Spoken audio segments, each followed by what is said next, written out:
तो हेलो दोस्तों, कैसे हैं आप। स्वागत है आपका हमारे YouTube channel Gemini with study में। और जैसा कि आप लोगों को पता है कि आज हम लोग का चैप्टर होने वाला है जलवायु। और हम लोग पढ़ रहे हैं क्या, हम लोग जे सुधा पढ़ रहे हैं। और जे सुधा में हम लोग जियोग्राफी, इंडियन जियोग्राफी पढ़ रहे हैं। ठीक है, तो आज हम लोग का चैप्टर होने वाला है जलवायु। ठीक है, ठीक है। किसी स्थान अथवा देश के लंबे समय के तापमान। एक मिनट, मैं ये भी कहना चाहता हूँ कि प्लीज़ चैनल को सब्सक्राइब कर दीजिए, ज़्यादा से लोगों को शेयर कीजिए और एक व्यक्ति को जरूर जोड़ने की कोशिश कीजिए। ठीक है, बहुत मेहनत लगता है भाई। ठीक है, ठीक है। किसी स्थान अथवा देश के लंबे समय के तापमान, वर्षा, जलवायु, दबाव और पवनों की दिशा और वेग समय अध्ययन जलवायु के विज्ञान के अंतर्गत किया जाता है। इस समस्त दिशाओं को जलवायु कहते हैं। ठीक है, इस समस्त दशाओं को क्या कहते हैं, जलवायु कहते हैं। ठीक है, संपूर्ण भारत को जलवायु दृष्टि से उष्णकटिबंधीय मानसूनी जलवायु क्षेत्र में वाला देश माना जाता है। ठीक है, भारत में मानसूनी प्रकार की जलवायु पाई जाती है। मानसून शब्द की अरबी उत्पत्ति मौसम से हुई है, जिसका अर्थ है पवनों की दिशा, ऋतुवत मौसम के अनुसार परिवर्तन है। ठीक है,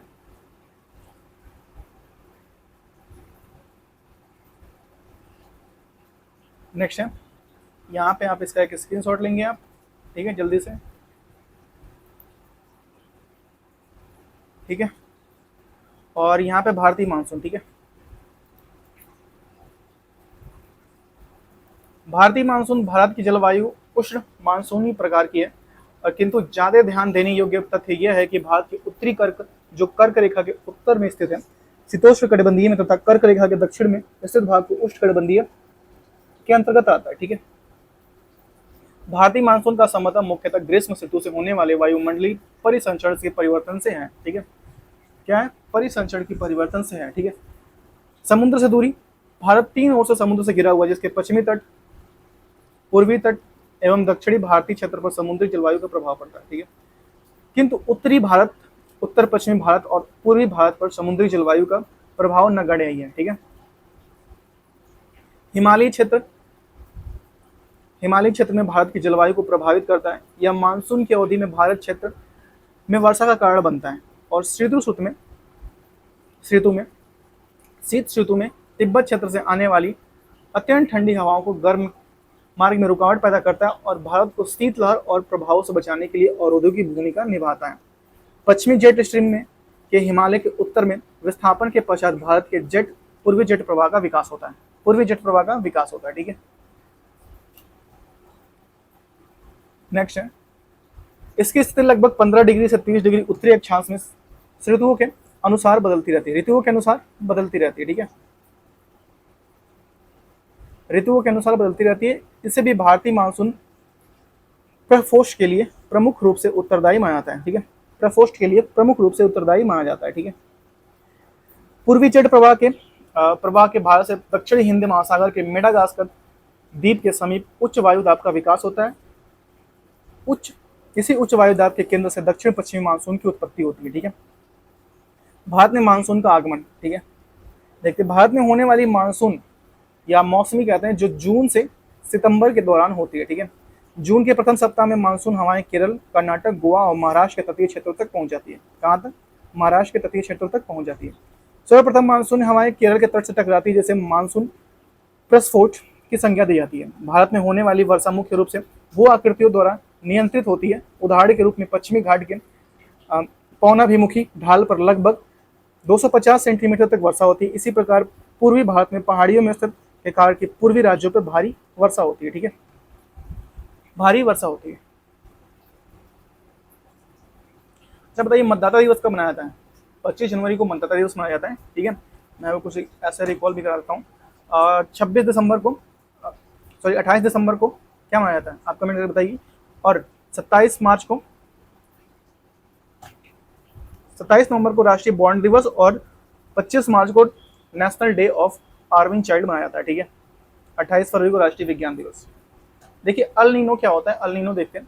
अल नीनो का शाब्दिक अर्थ है बालक ईसा से, क्योंकि जलधारा दिसंबर के महीने में क्रिसमस के आसपास नजर आती है। पेरू दक्षिणी गोलार्ध में दिसंबर माह का महीना होता है। ठीक है, यह पेरू के तट पर पूर्वी प्रशांत महासागर से उत्पन्न होने वाली एक गर्म धारा है। इसके प्रभाव के कारण भारत में कम वर्षा होती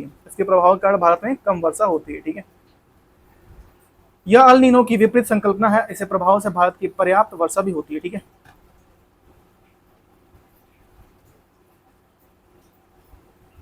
भारत में वर्षा के अनुपात, ठीक है, भारत में वर्षा का अनुपात पश्चिमी विक्षोभ लगभग 3% होता है, पश्चिमी विक्षोभ से भारत में वर्षा 3% तक होता है। ठीक है, और मानसूनी पूर्वी स्थानीय चक्रवाती लगभग 10% होता है, और दक्षिणी पश्चिमी मानसून का वर्षा लगभग 74% होता है, और पर्यावर्ती मानसूनी लगभग 13% होती है, पर्यावर्ती मानसूनी लगभग 13% होती है। ठीक है,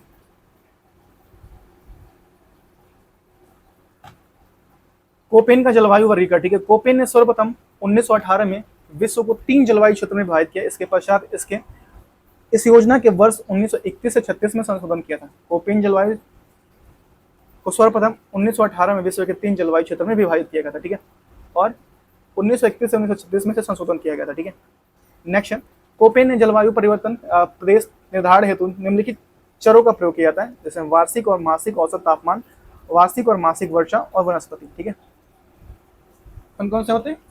वार्षिक और मासिक औसत तापमान,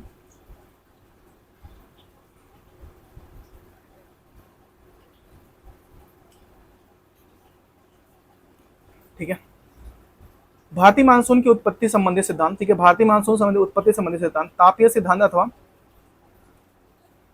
चेस सम्मत विचारधारा। ठीक है, चेस सम्मत विचारधारा, इस सिद्धांत को एडमंड हेली ने 1656 में एशियाई मानसून की उत्पत्ति व्याख्या हेतु प्रतिपादित किया था। कब? 1656 में एशियाई मानसून की उत्पत्ति हेतु व्याख्या हेतु ये किया था। ठीक है, इसके अनुसार मानसून प्रायद्वीपों और महासागरों के तापमान के अंतर के कारण इसमें उत्पन्न तापीय विरोधाभास का परिणाम है। ठीक है, ग्रीष्म काल में सूर्य की किरणें सीधे कर्क रेखा पर लंबवत पड़ती हैं, जिसके कारण यह निम्न वायु दाब केंद्र का विकास होता है और तापीय विषुवत रेखा का उत्तर की ओर खिसका हो जाता है, तापीय विषुवत रेखा का उत्तर की ओर खिसका हो जाता है। ठीक है,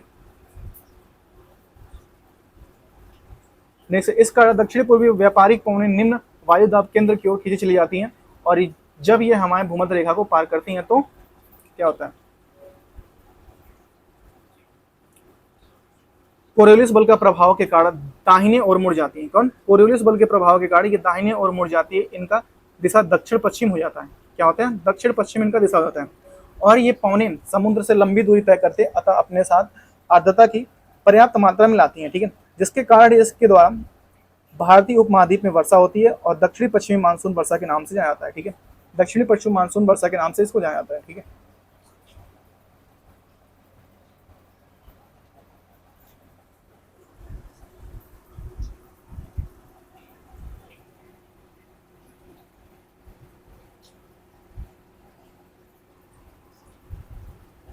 गतिक की संकल्पना विशुद्ध रूप से पछुआ पवनें। देखिए, इस सिद्धांत का प्रतिपादन फोलन ने किया था। इसके अनुसार पछुआ पवनें का सूर्य के उत्तरायण और दक्षिणायन के अनुसार सामान्य मौसमी स्थानांतरण होती है। ठीक है,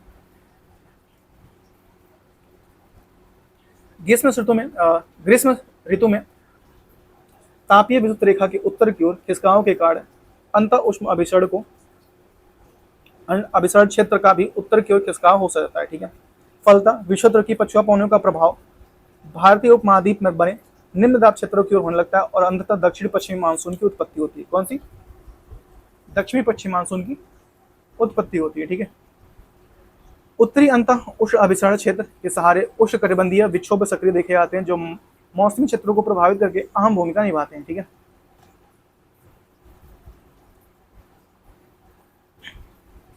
मानसून विच्छेद, मानसून अवधि के दौरान लगातार वर्षा होने के बाद कुछ दिनों के लिए वर्षा रुक जाती है। ऐसी स्थिति में मानसून विच्छेद की संज्ञा दी जाती है। ठीक है, भारत में विभिन्न क्षेत्रों में उत्पन्न होने वाले विच्छेद को अलग अलग कारक उत्तरदायी हैं, जैसे कि पश्चिमी तट पर आर्द्र पवनों के तट के समांतर प्रभावित होना। ठीक है, और मानसून निर्वर्तन, अक्टूबर व नवंबर के मानसून के पीछे हट जाने या लौटने का समांतर मानसून का निर्वर्तन कहा जाता है। ठीक है, मानसून का निर्वर्तन कहा जाता है। व्यापारिक पौने 5 से 30 डिग्री उत्तरी दक्षिणी अक्षांशों के मध्य चलने वाली पौने हैं, जो 35 डिग्री उत्तरी और दक्षिणी अक्षांशों के क्षेत्र से 0 डिग्री अक्षांश निम्न दाब से चलती हैं। ठीक है,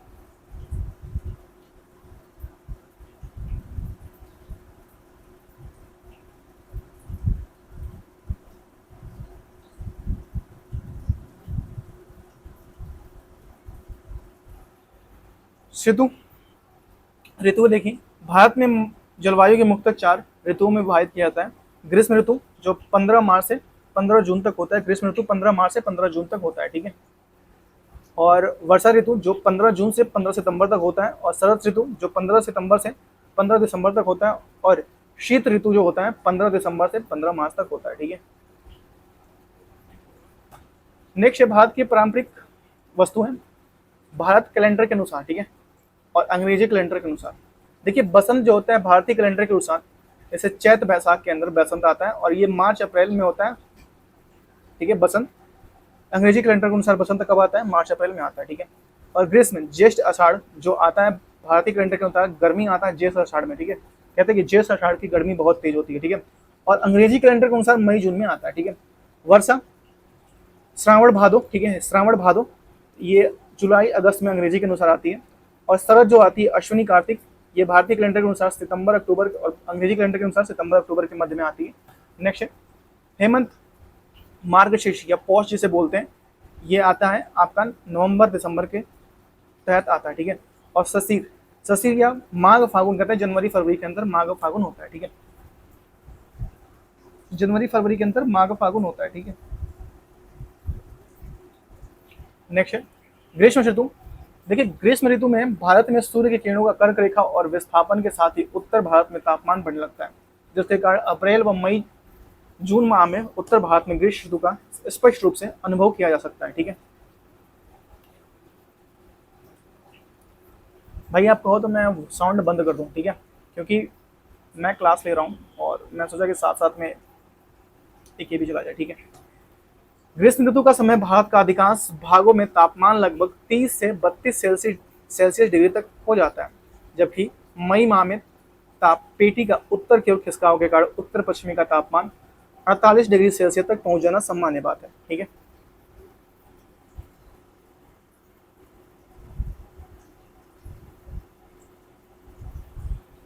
ग्रीष्म ऋतु में आने वाली कुछ प्रसिद्ध स्थानीय तूफान आम्र वर्षा, ये आम के लिए बहुत महत्वपूर्ण होता है आम्र वर्षा, ठीक है। ग्रीष्म ऋतु भी खत्म होते होते पूर्व बौछार पड़ती है, जो केरल व तटीय मैदानों में आम बात है। स्थानीय तौर पर इसे तूफानी वर्षा या आम्र वर्षा कहा जाता है, क्योंकि यह आमों को जल्दी पकने में सहायक होता है आम्र वर्षा, ठीक है।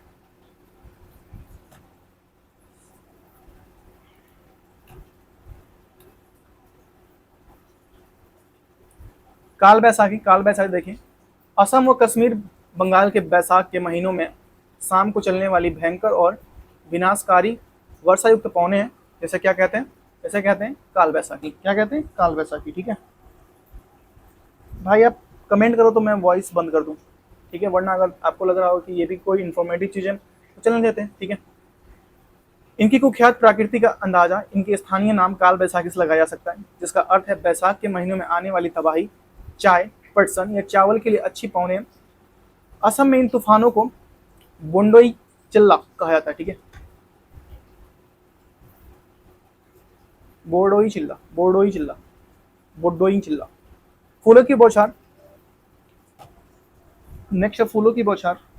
देखिए उत्तरी इस वर्षा से केरल का निकटतर वर्ग कहवा उत्पादन में कहवा का फूल का खिलने लगते हैं फूलों की बौछार से, ठीक है। लू देखिए लू उत्तरी मैदान में पंजाब से बिहार तक चलने वाले शुष्क गर्म और पीड़ादायक पौने हैं।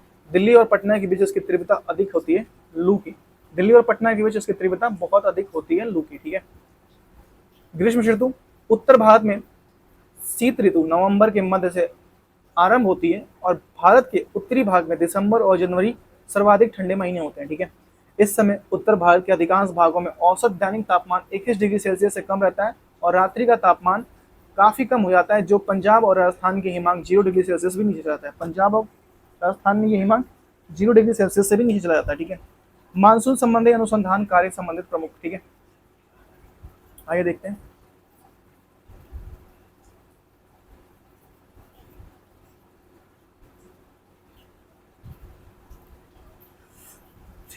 भारतीय मौसम विज्ञान कहाँ पे है? नई दिल्ली में। भारतीय मौसम विज्ञान कहाँ पे है? नई दिल्ली में, ठीक है।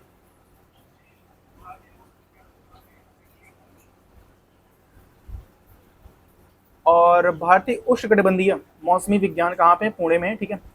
मध्यम दर्जे की राष्ट्रीय मौसम भविष्यवाणी केंद्र कहाँ पे है? ये कहाँ है, नोएडा में है, ठीक है। नेक्स्ट है भारतीय राष्ट्रीय भारतीय राष्ट्रीय समुद्र सूचना सेवा केंद्र कहाँ है, हैदराबाद में। भारतीय राष्ट्रीय समुद्र सूचना सेवा केंद्र कहाँ पे, हैदराबाद में, ठीक है। अंतरिक्ष अनुप्रयोग केंद्र कहाँ है, अहमदाबाद में, ठीक है। और नेक्स्ट है centre for mathematical modelling and computer simulation कहाँ पे, बेंगलुरु में। क्या है, centre for mathematical modelling and computer simulation कहाँ पे, बेंगलुरु में। भारतीय प्रौद्योगिकी संस्था कहाँ पे, नई दिल्ली में, ठीक है। भारतीय प्रौद्योगिकी संस्था खड़गपुर में, ठीक है। दो जगह भाई, नई दिल्ली खड़गपुर दोनों जगह में, ठीक है। और भारतीय प्रौद्योगिकी संस्था भी कानपुर में भी है भाई। भारतीय विज्ञान विश्व वाला कहाँ पे है भैया बताइए, लखनऊ में, ठीक है। भारतीय विज्ञान बेंगलुरु में, ठीक है। राष्ट्रीय अंतरिक्ष प्रयोगशाला बेंगलुरु में। Centre for development and advance computing कहाँ पे, पुणे में। Centre for development and advance computing कहाँ पे, पुणे में, ठीक है। नेक्स्ट है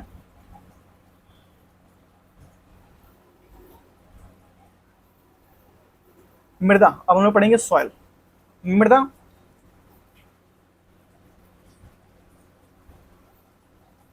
मृदा एक बहुमूल्य प्राकृतिक संस्थान है। मृदा शब्द की उत्पत्ति लैटिन भाषा के सोलम शब्द से हुई है, ठीक है, जिसका अर्थ है फर्स्ट फ्लोर, ठीक है।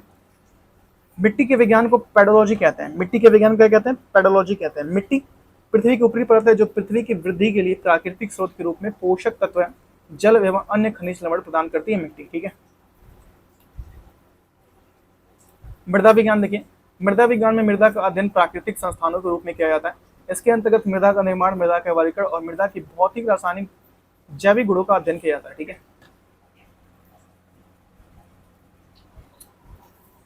भारतीय कृषि अनुसंधान संस्थान ने भारत का मिट्टियों को 8 भागों में बांटा है, ठीक है। कितने भाग भारतीय मिट्टी को कितने भागों में बांटा है, 8 भागों में बांटा है, ठीक है। ये एक बार एक सॉइल टाइप से आप एक बार स्क्रीनशॉट ले लीजिए, ठीक है। ये जो हरा वाला है ये फॉरेस्ट माउंटेन है, ठीक है। ये ओलिविया है, ये थोड़ा सा इसके डाउन है, ठीक है। रेड और येलो जो है, रेड और येलो जलोढ़ मिट्टी हम लोग पहले पढ़ेंगे, जलोढ़ मिट्टी, ठीक है।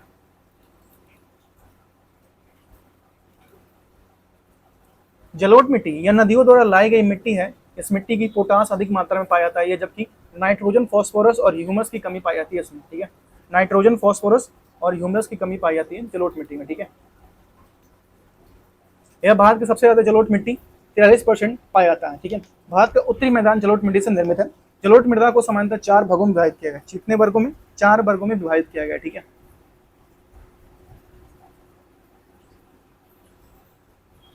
देखते हैं, देखिए हिमालय से निकलेंगे तो भाबर आएगा, ठीक है। भाबर के बाद तराई आएगा, तराई के बाद बांगर, और बांगर में भी खादर, ठीक है। और ये रिवर वैली है, यहाँ से अगल बगल में रिवर के बगल में खादर और बांगर होते हैं, ठीक है।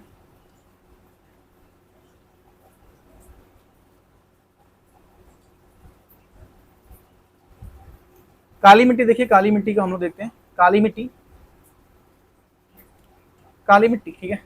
भारत में काली मिट्टी का निर्माण ज्वालामुखी विस्फोट से निकलने वाले लावा के ठंडे होने के उपरांत बेसाल्ट लावा के अपेक्षित टूटने फूटने से हुआ है, इसलिए इसे लावा मिट्टी भी कहा जाता है। काली मिट्टी को लावा मिट्टी भी कहा जाता है, ठीक है।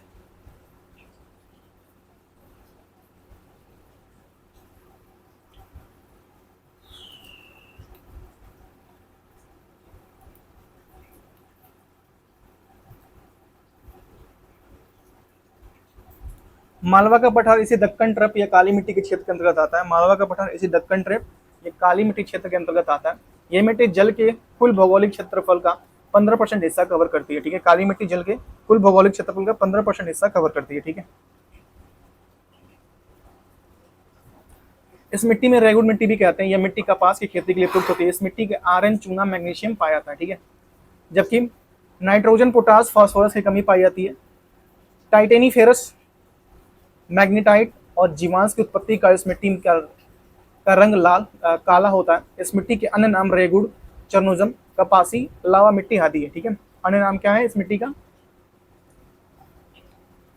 रेगुड़, चरनोजम, कपासी और लावा मिट्टी है, ठीक है। अन्य नाम इसके, ठीक है। यह मिट्टी भारत में सबसे ज्यादा महाराष्ट्र, गुजरात और छत्तीसगढ़, मध्य प्रदेश के क्षेत्र में पाया जाता है। लाल और पीली मिट्टी यह भारत की दूसरी प्रमुख मृदा है, जिसका विकास दक्कन के पूर्वी और दक्षिण भाग में कम वर्षा वाले क्षेत्रों में हुआ। यह रावेदार अग्नि चट्टाने, ग्रेनाइट और नीस पाई जाती है। लाल और पीली मिट्टी में ग्रेनाइट और नीस पाई जाती है, ठीक है। इस मिट्टी के सिलिकॉन आयरन पाया जाता है। लाल मिट्टी में लाल रंग लौह ऑक्साइड के कारण होता है, ठीक है। लाल मिट्टी की सूचना लाल मिट्टी में चूना मिलाकर इसे उपजाऊ बनाया जा सकता है, ठीक है। लाल मिट्टी में चूना मिलाकर इसको उपजाऊ बनाया जा सकता है, ठीक है। इस मिट्टी की उपज क्षमता कम होती है, लाल मिट्टी की उपज क्षमता जो होती है बहुत कम होती है, ठीक है। और प्रायद्वीपीय पठार में अधिकांश क्षेत्रों में इस मिट्टी को विकास होने के कारण इसे मंडलीय मृदा भी कहते हैं। कौन सी मृदा? मंडलीय मृदा भी कहते हैं, ठीक है।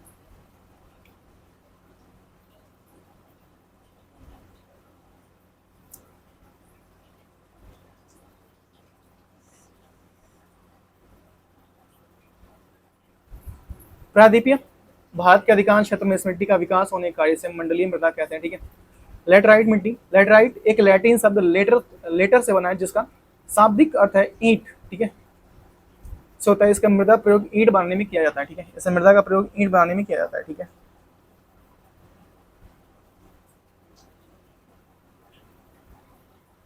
इस मृदा का विकास उन क्षेत्रों में होता है जहां उच्च तापमान व भारी वर्षा होती है। अधिक वर्षा के कारण जल के साथ चूना और सिलिका का निलाक्षण निक्षालन होता है, ठीक है। और लोहे के ऑक्साइड और एल्युमिनियम यौगिक के मृदा में शेष बचे रहते हैं। लोहे के ऑक्साइड एल्युमिनियम यौगिक की मृदा में शेष बचे रहते हैं, ठीक है।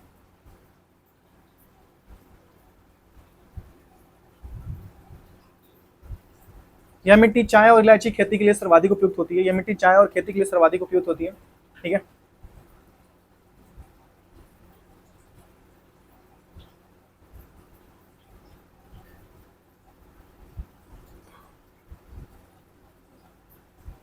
ठीक है।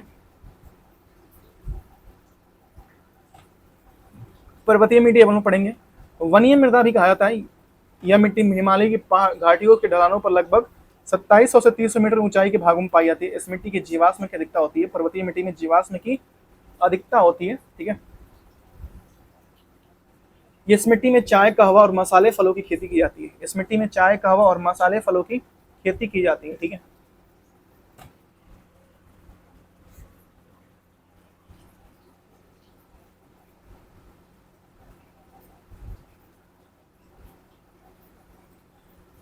नेक्स्ट है केरवा मृदा। केरवा मृदा जो होता है वो केरवा मृदा जम्मू और कश्मीर में पाई जाता है। इसे केरवा मृदा घाटी के झिलिय निपेक्ष है। इसमें हिमानी के मोटे निपेक्ष और हिमनोड उपस्थित होते हैं। केरवा मुख्य रूप से केसर, बादाम, अखरोट और सेब और मेवों की खेती के लिए प्रयोग किया जाता है, ठीक है। किसके लिए? केसर, बादाम, अखरोट और मेवों की खेती के लिए इसको प्रयोग किया जाता है, ठीक है।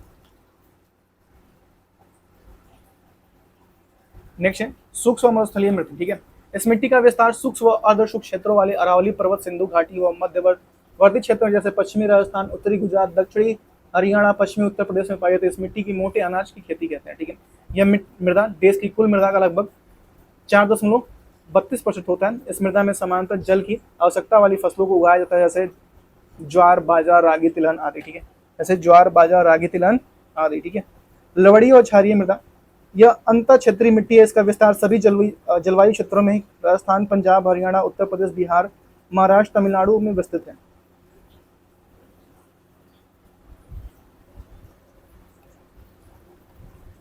इस मिट्टी को सोडियम और पोटास की मात्रा अधिक होने के कारण यह लवड़ीय मृदा होती है, ठीक है। जिप्सम और पायराइट का प्रयोग लवड़ीय मिट्टियों में कृषि योग्य बनाया जा सकता है।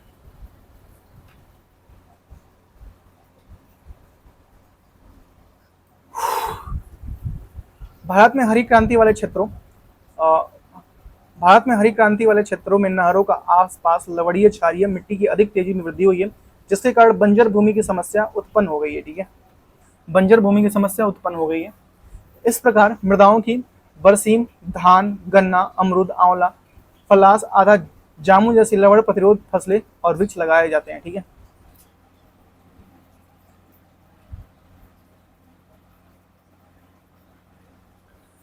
पिट या जैव मृदा। पिट या जैव मृदा, इस मृदा का निर्माण नदियों द्वारा निर्मित डेल्टाई क्षेत्र में जल का भराव और उच्च आर्द्रता होने के कारण हुआ है। यह उच्च लवणीय मृदा है, लेकिन इसमें पोटास और फास्फोरस की कमी होती है, ठीक है। इस मृदा में पोटास और फास्फोरस की कमी होती है, ठीक है।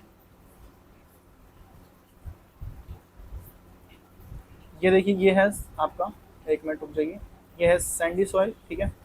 ये क्ले सॉइल, और ये सिल्ट सॉइल, और ये सलाइन सॉइल, और ये चलके सॉइल, ठीक है। और ये लेटराइल सॉइल, ये एलुवियल सॉइल, और ये वल्कोनिक सॉइल, ये डेजर्ट सॉइल, और ये लोमी सॉइल, और ये पेट्री सॉइल, और ये मार्से सॉइल, ये ब्लैक सॉइल, ये रेड सॉइल, और ये एल्काइन सॉइल। ठीक है, इतने सारे सॉइल हैं, आप एक बार स्क्रीनशॉट ले लीजिए, मैं बता रहा हूँ।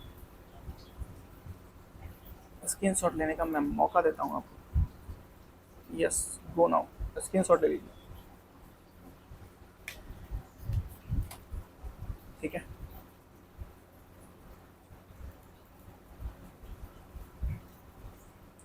Next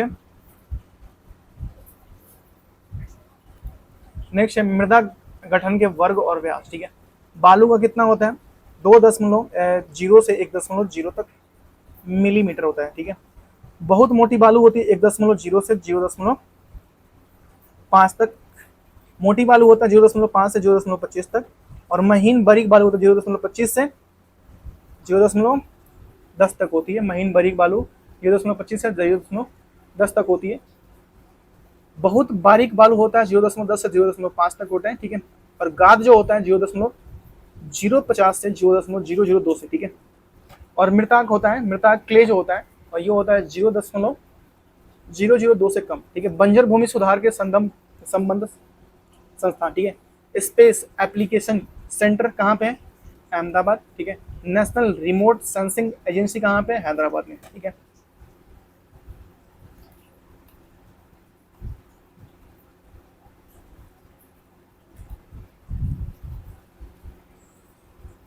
centre for studies and research engineering कहाँ पे है, मुंबई में है। एक मिनट रुक जाइए, मैं बताता हूँ। Centre for studies and research engineering Mumbai में है।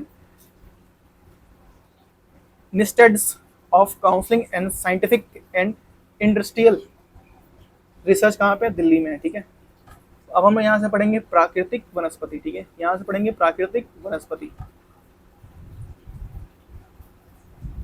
प्राकृतिक वनस्पति, प्राकृतिक में से तात्पर्य अथवा वृक्षों, झाड़ियों, घासों, बेलों, लताओं आदि के समूह अथवा पौधों की विभिन्न प्रजातियों से एक निश्चित पर्यावरण में पाई जाती है, उसे हम लोग प्राकृतिक वनस्पति कहते हैं।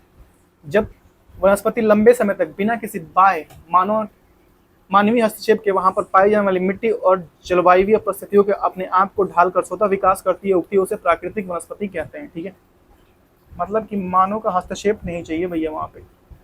अगर मानव का हस्तक्षेप हो गया तो वो प्राकृतिक वनस्पति नहीं है। ठीक है,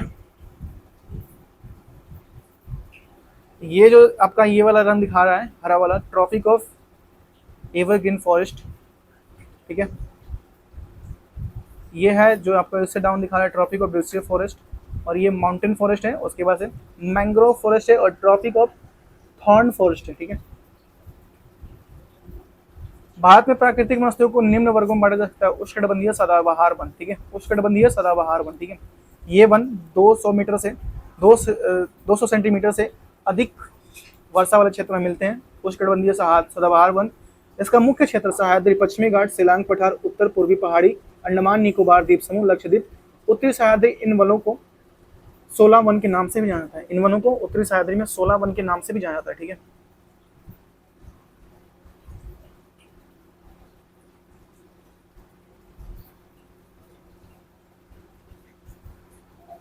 नेक्स्ट है प्रमुख वृक्ष, महोगनी, रोजवुड, आबुनुस, जारुल, बांस, बेत, सिकोना, रबर आदि यहाँ पे उष्णकटिबंधीय सदाबहार वन में पाए जाते हैं। उष्णकटिबंधीय पर्णपाती वन भारत में ये बहुत बहुयात में पाए जाते हैं। इसमें मानसून वन भी कहा जाता है। ये उन क्षेत्रों में पाए जाते हैं जहाँ वार्षिक वर्षा 70 से 200 सेंटीमीटर तक होता है।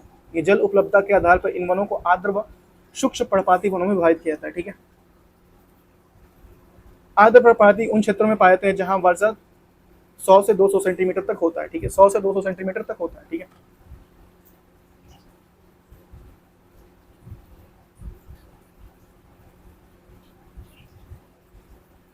नेक्स्ट ये वन उन पूर्वी राज्यों हिमालय और गिरपद पश्चिमी घाट के पूर्वी ढालों और उड़ीसा में उगते हैं, जैसे सागवन, साल, शीशम, हुर्रा, महुआ, आंवला, सेमल, कुसुम, चंदन आदि प्रजातियां इन वनों में पाए जाते हैं। वृक्ष इन वनों में पाए जाते हैं। ठीक है,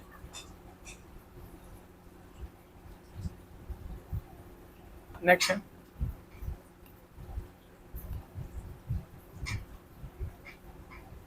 खत्म हो गया क्या भाई? ये क्या हो गया भाई? खत्म नहीं हुआ है, आप लोग घबराइए नहीं, क्योंकि यहाँ से पीडीएफ यहीं तक था। अब मुझे जो पीडीएफ है वो मुझे फिर से जनरेट करना पड़ेगा, ऑफलाइन जो बुक है उससे पीडीएफ निकालना पड़ेगा। तो बस यहीं तक ओरिजिनल पीडीएफ था। तो कल से जो है हम लोग, या फिर अभी देखता हूँ कुछ पार्ट से बन सकते हैं तो मैं बना दूंगा, ठीक है। पीडीएफ बुक है मेरे पास तो बनाऊंगा, ठीक है। तो थैंक यू सो मच इतना तक वीडियो देखने के लिए, और मिलते हैं आपसे नेक्स्ट वीडियो में। काफ़ी छोटा वीडियो बन पाया, तो ठीक है। Tata bye bye, have a good day.